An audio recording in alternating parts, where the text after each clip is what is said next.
ఢిల్లీ మద్యం కేసులో అరెస్ట్ అయినటువంటి కవిత అలాగే అరవింద్ కేజ్రీవాల్కు ఈడీ అధికారులు సంచలనమైనటువంటి ట్విస్ట్ ఇచ్చారని, వారిద్దరూ మాట్లాడుకున్నటువంటి ఫోన్ రికార్డింగ్స్ని వారికే వినిపించి భారీ షాక్ ఇచ్చారు అంటూ కూడా ఒక వార్త ఇప్పుడు సోషల్ మీడియాలో చక్కర్లు కొడుతున్న నేపథ్యంలో ఈ అంశానికి సంబంధించి మనతో మాట్లాడేందుకు ప్రముఖ రాజకీయ విశ్లేషకులు జగదేవ్ గారు మనతో ఉన్నారు. జగదేవ్ గారితో మాట్లాడదాం. జగదేవ్ గారు నమస్తే అండి. నమస్తే అండి. జగదేవ్ గారు, మద్యం కేసులో అరెస్ట్ అయినటువంటి కవిత అలాగే కేజ్రీవాల్ గారికి ఈడీ అధికారులు సంచలనమైనటువంటి ట్విస్ట్ ఇచ్చారని, వారిద్దరి మధ్య జరిగినటువంటి ఫోన్ సంభాషణలను రికార్డ్ చేసి వారికే వినిపించి షాక్ ఇచ్చారు అంటూ కూడా ఒక వార్త ఇప్పుడు సోషల్ మీడియాలో చక్కర్లు కొడుతూ ఉంది. ఏంటి ఈ వార్తలో వాస్తవం ఉందంటారా? వాస్తవం కొంత ఉంది ఇందులో. ఎందుకంటే ఒక ముఖ్యమంత్రి, పదవిలో ఉన్న ముఖ్యమంత్రిని అరెస్ట్ చేయడం నాకు తెలిసి ఇదే మొదటిసారి. గతంలో అరెస్టులు అయ్యారు కానీ మాజీ ముఖ్యమంత్రులు అయ్యాక అరెస్ట్ అయ్యారు. మన రీసెంట్గా చంద్రబాబు గారు కానీ, జయలలిత గారు కానీ, తర్వాత ఆయన ఎవరు శిబు సోరెన్ ఆయన ఒకడు, వీళ్ళందరూ అరెస్ట్ అయ్యారు. ఎప్పుడంటే ముఖ్యమంత్రి పదవి కాలం అయిన తర్వాత అయ్యారు. చౌతాల గారు. సో వీళ్ళందరూ పదవులు అయిన వెంటనే అరెస్ట్ అయ్యారు. లాలూ ప్రసాద్ యాదవ్ గారు కూడా. కానీ ఇక్కడ పదవిలో ఉంటుండగా దట్టు దేశ రాజధాని కేంద్రంగా ఉన్న ఢిల్లీ రాష్ట్రంగా ఉండడానికి కేజ్రీవాల్ గారు. అసలు కేజ్రీవాల్ గారి మీద ఎంత ఇంప్రెషన్ ఉండేదంటే, ఒక ఐఐటి విద్యార్థి కలెక్టర్ లాగా అంత కష్టపడి, అంత సింపుల్ సిటీ. ఈవెన్ ఆయన ప్రమాణ స్వీకారం కూడా నాకు ఇప్పటికీ గుర్తు. మెట్రో స్టేషన్లో వెళ్ళారు ఆయన. మంది మనకు గవర్నమెంట్ కారు ఇవన్నీ పంపించిన ఏమి తీసుకోకుండా మెట్రో స్టేషన్లో వెళ్ళి, అబ్బా ఎంత సింపుల్గా ఉన్నాడు, ఎటువంటి వాళ్ళు ఎటువంటి చదువుకున్న మేధావులే కదా కావాలి అవసరం అనుకున్నాం.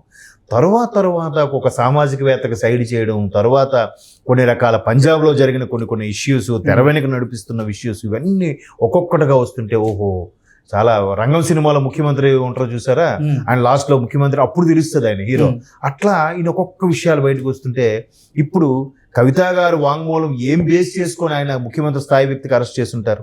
అండ్ మోర్ ఓవర్ కవిత గారిని కేవలం విట్నెస్ కోసం పిలిచాము అనుకున్న సమన్లు ఇచ్చిన ఈడీ ఆఖరికి ఆవిడే ప్రధాన కీలక నేరస్తురాలుగా అటాచ్ చేసి మరి అరెస్ట్ చేశారు ఇంటికి వచ్చి. అంటే ఎంత, మరోవైపు సుప్రీంకోర్టులో పిటిషన్ కూడా ఉంది ఈవిడికి ఏవైనా కానీ అరెస్ట్ అప్పుడే చేయకూడదు అన్నట్టుగా. అలాంటిది ఎంత సాక్ష్యాధారాలు దొరకకపోతే సుప్రీంకోర్టులో హియరింగ్ వచ్చినప్పుడు కవిత గారు లాయర్ ఏం చెప్పారు, లేదు మేము డ్రాప్ అయిపోతున్నాం అని చెప్పారంటే జడ్జి ముందు. మరి ఎందుకు బిల్లు అప్లై చేశారంటే, కొన్ని అనివార్య కారణాల వల్ల రాలేకపోతున్నాం, ఇది కొట్టేయండి, ఇది బిల్ అని అన్నారు. ఎందుకు కొట్టేశారు?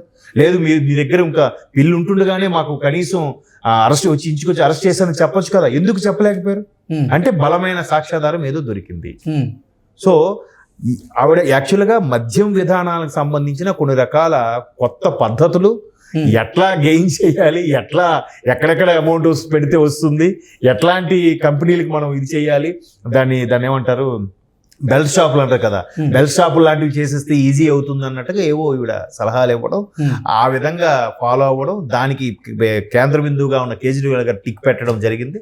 సో అవన్నీ విషయాలు పక్కన పెడితే, వీళ్ళు కవిత గారికి ముందు నుంచి అడిగింది ఫోన్లు ట్యాపింగ్, ఫోన్ల వివరాలు ఏమున్నాయి, వాట్సాప్ వివరాలు అంటే అవేవి లేవు.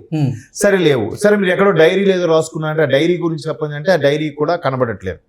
సో మొత్తానికి వీళ్ళు తీయాల్సింది ఎక్కడ ఉంది, బ్యాకప్ ఉందో అన్ని తీశారు. తీస్తే ఖచ్చితంగా కేజ్రీవాల్ గారు, కవిత గారు అనుకొని ప్లాన్ చేసి కింద స్థాయికి పిల్లయ్య గారు వీళ్ళెవరెవరైతే వీళ్ళతో చేయించారు. కానీ అసలు కీ పాయింట్ వీళ్ళ దగ్గరే ఉందన్నట్టుగా మొత్తానికి ఒక్కొక్కటిగా ఇన్ఫర్మేషన్ వస్తుంది.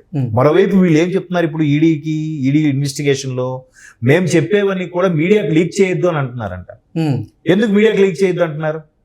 సో ఇక్కడ బలమైన ఫోన్ కాల్, వీళ్ళిద్దరి మధ్య జరిగిన ఒప్పందమో లేదా సంభాషణ జరిగిన ఫోన్ కాల్స్, వాళ్ళకి బలమైన ఆధారాలు దొరికాయి కాబట్టే ఈ ముఖ్యమంత్రి స్థాయి వ్యక్తి కూడా అరెస్ట్ చేశారు. ముందు ఎమ్మెల్సీకి చేశారు అనుకున్నారు. సరేలే ఎమ్మెల్సీలు ఏముందిలే, చంద్రబాబు నాయుడు గారు లాంటి అంత అనుభవజ్ఞులకే చేసేశారు, మాజీ ముఖ్యమంత్రి అంత నేషనల్ లెవెల్ లీడర్కే చేశారు, పోన్లే దానికంటే ఆధారాలు లేవు, ఏదో కక్ష కొద్దీ చేశారు అనుకుందాం. సరే కవిత గారికి చేశారు, స్పెషల్ ఫ్లైట్లో తీసుకెళ్లారు, కుటుంబ సభ్యులు కూడా రమ్మన్నారు అని అంటే పరిస్థితి ఏంటి? సో బలమైన ఆధారాలు అయితే దొరికాయి. ఆ బలమైన ఆధారాలు కూడా త్రూ కవిత గారి ద్వారానే వెళ్ళి ఉంటుంది. వెళ్ళిన నేపథ్యంలో అప్పుడు దానికి సంబంధించిన తీగ దొరికింది కాబట్టి ఆ తీగ పట్టుకున్న డొంకంతా కదులుతుంది. ఇంకా డొంక కదిలింది కాబట్టి నిన్న అంత దాన్ని ఏమంటారు, క్షణక్షణం ఎట్లాగా ఏంటి కేజ్రీవాల్ గారు అరెస్ట్ చేస్తారా, అయిపోతారా అని దాని ఉత్కంఠని బ్రేక్ చేస్తూ రాత్రి ఇంచుమించు 9 గంటల ప్రాంతంలో ముఖ్యమంత్రి కేజ్రీవాల్ గారికి అరెస్ట్ చేశారంటే అది చిన్న చితక విషయం కాదుగా. బలమైన సాక్ష్యాధారం లేకుండా ఒక రాజ్యాంగబద్ధంగా నడిచే ముఖ్యమంత్రి కదా, రాష్ట్రానికి మొదటి ప్రథమ పౌరుడు గవర్నర్ అయినప్పటికీ అందరి దృష్టిలో ఎక్కువ క్రేజ్ ఉండి ప్రజా పరిపాలన అడ్మినిస్ట్రేషన్ అంతా చూసుకునేది ఎవరు? ముఖ్యమంత్రి. అటువంటి ముఖ్యమంత్రి అంతమంది యాప్ కార్యకర్తలు, అంతమంది ఉద్యోగులు అందరూ ఉంటుండగా కూడా అరెస్ట్ చేసి తీసుకెళ్లారంటే, ఎంతమంది కేంద్ర బలగాలు మోహరించి, ఖచ్చితంగా బలమైన ఆధారమే దొరికింది. ఆ దొరికింది అనడానికి సాక్ష్యం ఏంటంటే ప్రధానంగా ఫోన్ ట్యాపింగ్ కాల్స్ దొరికాయి, దాన్ని పెర్మిషన్ తో పాటు బయటికి తీశారు అనే వార్తలు కూడా చక్కర్లు కొడుతున్నాయి. అయితే అయి ఉండొచ్చు, లేదంటే వీళ్ళు ఎందుకు మౌనం అయిపోయారు? వీళ్ళు కూడా ఏం చెప్తున్నారు? మేము తప్పు చేయలేదు అని అనట్లేదు ముఖ్యమంత్రి కేజ్రీవాల్ గారు కానీ, మొన్న అరెస్ట్ అయిన కవిత గారు కానీ. న్యాయమే గెలుస్తుంది, మేము బయటకు వస్తామని చెప్తున్నారు. అంతేగాని మేము తప్పు చేయలేదు అన్న మాట ఎక్కడ స్టేట్మెంట్ ఇవ్వట్లేదు. మరోవైపు ఏమంటున్నారు? ఇది బీజేపీ కక్ష పూరితమైన సాధింపే, ఎన్నికల ముందు మమ్మల్ని దెబ్బ కొట్టలేక ఈ విధంగా దెబ్బ కొట్టింది అని చెప్తున్నారే తప్ప, అరే బాబు మేము అసలు ఏ తప్పు చేయలేదు, మాకు సంబంధం లేదన్న మాట ఎవరు మాట్లాడలేదు. అంటే దాని అర్థం ఏంటి? బలమైన సాక్ష్యాధారాలు దొరికే ఫోన్ కాల్స్ అవ్వచ్చు, లేదా కవిత గారి దగ్గర మిస్ చేసిన టేప్ అవ్వచ్చు, ఏదైనా అవ్వచ్చు. మరోవైపు కేజ్రీవాల్ గారు ఎవరైతే ఆల్రెడీ కవిత గారికి ఇన్నిసార్లు సమ్మను పిలిపించి ఇన్వెస్టిగేషన్ చేస్తున్నప్పుడు ఇన్వెస్టిగేషన్ ఆఫీసర్ల మీద ఈయన ఒక కన్నేసి ఉంచారంట. వాళ్ళ కదలికలన్నిటి మీద కూడా ఈయన ఒక రిపోర్ట్ తెప్పించుకుంటున్నారంట. ఆ విషయం కూడా ఈడీ వాళ్ళకి తెలిసింది. అంటే ఈడీ అధికారులు ఎక్కడెక్కడ ఇన్వెస్టిగేట్ చేశారు, ఏ రాష్ట్రంకి వెళ్ళారు, ఎవరు ఇంటికి వెళ్ళారు, ఎవరింటికి సోదాలకు వెళ్ళారు అనే విషయం ఈయనకి ఎందుకు అంత ఇంట్రెస్ట్? అంటే ఈడీ ఆ అధికారులు ఏదైతే చేస్తున్నారో ఈ కేసుకు సంబంధించి, అంటే కేజ్రీవాల్ గారు వారి టీంతో నిఘా పెట్టించి అసలు ఎక్కడెక్కడికి వెళ్తున్నారు, ఏమేం చేస్తున్నారు, ఎవరెవరితో మాట్లాడుతున్నారు, ఎవరెవరిని విచారిస్తున్నారు, ఈ ఇన్ఫర్మేషన్ అంతా కూడా తెప్పించుకున్నారు అంటూ వార్తలు వస్తున్నాయి. అది కూడా నిజమే అంటారా?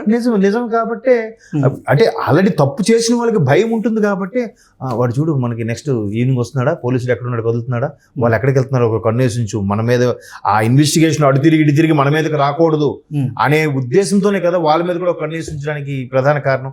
అది కూడా దొరికింది కాబట్టి ఇవాళ పేపర్లోకి వచ్చింది, మీడియాలో సోషల్ మీడియా చక్కర్లు కొడుతుందంటే నిప్పులేందే పొగరాదుగా. అంటే ఈడీ అధికారులు కవిత, అరవింద్ కేజ్రీవాల్ గారి ఫోన్ సంభాషణలు వినిపించిన తర్వాత వీరిద్దరూ నివ్వెరపోయారని, వాళ్ళిద్దరూ భయపడ్డారని కూడా ఒక వార్త అయితే వస్తుంది. ఏంటి, నిజమేనా అసలు ఇవన్నీ?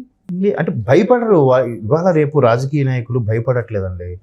అంటే పక్కా ఆధారాలు దొరికినప్పుడు భయపడకుండా కూడా ఎలా ఉంటుందంటే, అపీల్ చేసుకుందాం, ఈ కోర్టు కాకపోతే పై కోర్టు, మళ్ళీ కోర్టుకి వెళ్దాం, ఇంకోటి అపీల్ చేద్దాం, లేదంటే దానికి రాజకీయ రంగు పులిముదాం, తప్పించుకుందాం, వేరే వేళ తోసేద్దాం, ఇట్లా ఉన్నారు. కానీ బట్ కవిత గారు మాత్రం కొంచెం కన్నీటి పర్యంతమయ్యారన్నట్టుగా విన్నాను నేను కూడా. మరి ఆవిడ భయపడుతూ అలా వచ్చారా, లేదంటే అనవసరంగా ఇందులోకి ఇరుక్కున్నానని చెప్పి బాధపడ్డారో తెలియదు. కానీ బట్ కేజ్రీవాల్ గారు మాత్రం భయపడరని అనుకుంటున్నాను. ఎందుకంటే చాలా మేధావి, ఐఐటి స్టూడెంట్, ఒక ఐఏఎస్ ఆఫీసరు, ముఖ్యమంత్రి రాజకీయాల్లోకి వచ్చి ఈ స్థాయిలో చక్రం తిప్పుతున్నాడంటే ఎంతో మేధావి. ఆయన ఇవన్నీ ముందు గెస్ చేయకుండా ఉంటాడా? గెస్ చేసే ఉంటాడు. భయపడరు. బట్ ఇవాళ రాజకీయాలు అలాగే కోర్టుల ముందు వ్యవహారాలకు వెళ్తే అవి ఎటువైపు దారి మళ్ళుతున్నాయి, ఎన్నాళ్ళు డ్రాగన్ అవుతున్నాయి చూస్తున్నాం కాబట్టి వాటి పరంగా చూసి భయపడరని నేను అనుకుంటున్నాను.